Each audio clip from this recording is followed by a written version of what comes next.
Max, I would lie to you if I said that hoping that there's life after death is something that I do. I do. I think most people do.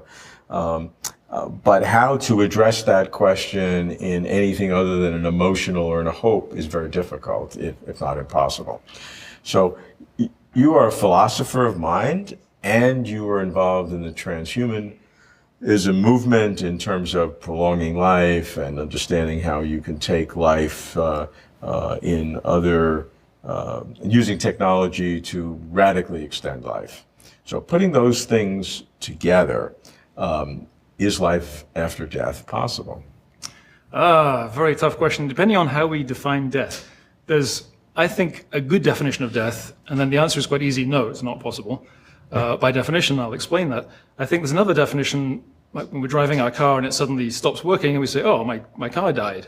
In that sense, clearly you don't dispose of the car, you get a new battery or you charge it up and it's alive again. So in that sense, clearly there is life after death.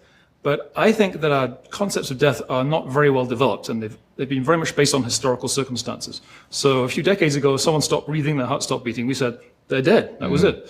But now we don't do that. We might call them clinically dead temporarily, but we don't call that real death, and not even legally dead. What we do is we start doing CPR and defibrillation and so on, and they come back to life. So were they dead? Well, not in any real definite sense. Right. I think the same is true today with people that we call dead.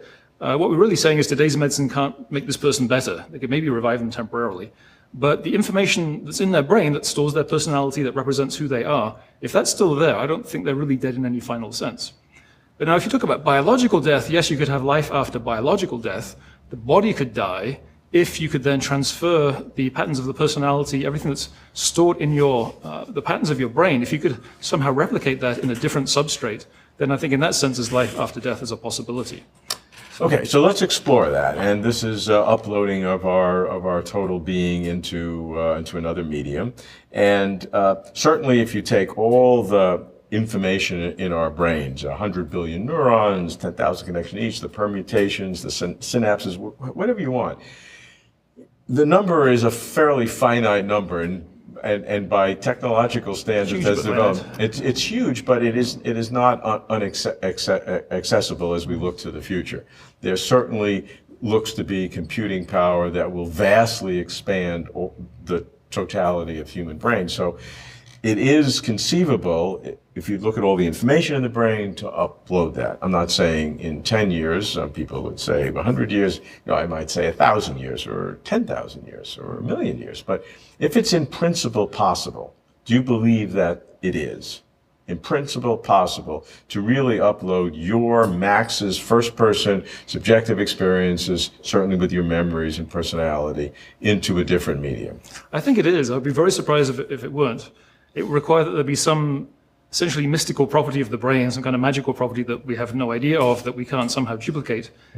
Now, even if there was a mysterious property that we haven't discovered yet, presumably if it's still a physical property, we would eventually discover it. Maybe it's some kind of subtle magnetic particle or something, I don't know. But we could discover that and then replicate it. So that's not to say that any person, well, that begs the question, it's not to say that any being walking around talking like me, acting like me, would actually be me, because we have the Turing test, right, which I don't think is a very good test because it's based on a behaviorist philosophy, and that's not adequate. So I think it would be possible to create something that spoke like me and appeared to be me, but inside was actually empty. Right, and that's a philosophical zombie, as they said. It looks like and if I stick a pin in you, you'll say it hurts, and if I say you're a zombie, you'll say you're full of something, and maybe you start to punch me or get angry because I'm accusing you of being a zombie, but in fact, you are a zombie inside. But although philosophers like to talk about philosophical zombies, I think that'd actually be quite hard to construct. I think it'd be easier to create a new being on a new platform who actually was conscious, because you're probably going to have to really work hard around that for them not to be conscious. It's a lot easier to actually be conscious to act like you're conscious. Yeah, and certainly if consciousness is fully physical and you put all those physical elements together, even though we don't know what they are, and you put them together, then the natural consequence would be conscious. You'd have to somehow suppress it to make a zombie, and that might be impossible once you put the physical together. So let's say that you can upload. It presents the very serious problem, I believe, of duplication. So if you can upload it once, you can upload it twice. If you can upload it twice, you can upload it an infinite number of times. So what's the difference between uploading me into another medium and taking a cell of mine and creating, making it a stem cell and creating a whole other person. That other person is my identical twin, but it is not me. It doesn't have my first person experience at all. Would the upload have a first person experience? And I really feel it's me, enough to where I'd say, get rid of the old body. But even at the beginning, there'll be two of them because I've been uploaded. You wouldn't want to destroy the original before you had it working in the other medium. There are deep problems here. Well, actually, in some proposals, like Hans Moravec, he actually does have the destructive scanning process where there is no overlap, because essentially you're shaving a layer of brain tissue away, writing a program that represents it, so you're actually getting rid of the original as you create the new one. But let's take a scenario. You don't have to do No, that. you don't have to. Let's take a scenario where you don't, where maybe you create 5 or 10 copies, whether you keep the original or not. Now, in some sense, you have to say, because of the transitivity of identity, that none of those people are you. They're not identical to you, because identity breaks down as a logical relation. But I agree with Parfit on this. Who cares? What I care about is surviving. I don't care about my identity surviving. I want to survive. So I don't care about a logical relationship. I care that my personality, my memories, my values, my goals continue. Now, if they continue on in 10 people, they still continued on. Now, there are real problems because, which one goes with my wife? Which one gets my job? Who gets the property? We're going to divide it up. So there'll be huge practical problems, but those might be solvable in some possible future. Well, there is a difference, though, between your memories, your personalities, and your inner experience of knowing that you're the I behind it, that you have this. No, but they would all be the person with the same.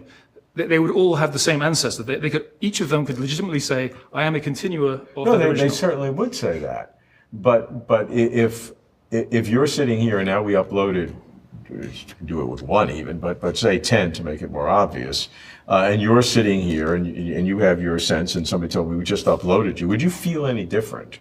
You're sitting here. You wouldn't feel any different. Wouldn't feel any different. You wouldn't feel any different. Except in the sense that, this is kind of a classic thought experiment. What if you offered me $1 billion if you could kill me, and you give the $1 billion to my new author? Right. I actually think it would be quite rational if you could guarantee it, that which you probably can't in real life. But let's say you can guarantee it in a thought experiment. Right. I would say okay, because I don't think I'm losing anything. It's just like I've moved across the room from one body to another, in effect. So I don't think, again, as Parfit said, there's no further fact of my identity. It just is the collection of all these properties that make me who I am.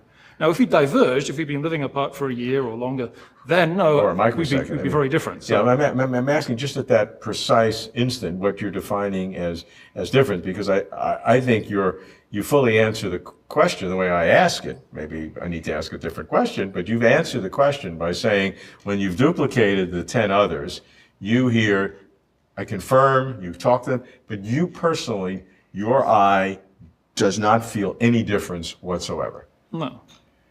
And therefore, I would argue that all of those others are very, very close, identical twins of yours, but they're not you. If you die, you die. If you had made had that $1 billion bet, one of your twins really had a very stupid progenitor. Well, see, I don't see it that way. I think if it's literally microseconds, then we're practically identical. I don't think anything is really being lost, again, because I don't think there's a soul that's unique to each of those individuals. But the more they diverge, the more of a problem that would be. I don't think it's really that different than if during my sleep someone came and did some brain damage or a blood vessel blew and it changed, I lost a bunch of memories and personality. Yeah. I think that'd be a lot worse than ending my life and having something absolutely identical to me continuing from that point. I mean, maybe it would be the same from the standpoint of the world and the world's worth, that we have, 2 Max Moores now rather than the old one, and these will last longer anyway. So maybe the world is better off because Max is a good person now. More Moores, more Moores, and good.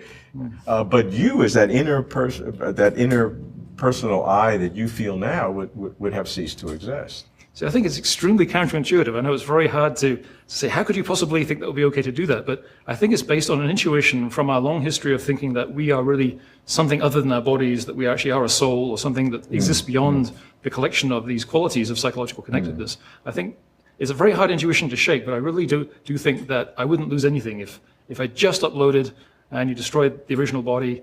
I'm not saying I wouldn't be concerned, because it's very hard to shake that even for myself, having thought about it for a long time. Sure. But I think I shouldn't be concerned. It's not a rational concern.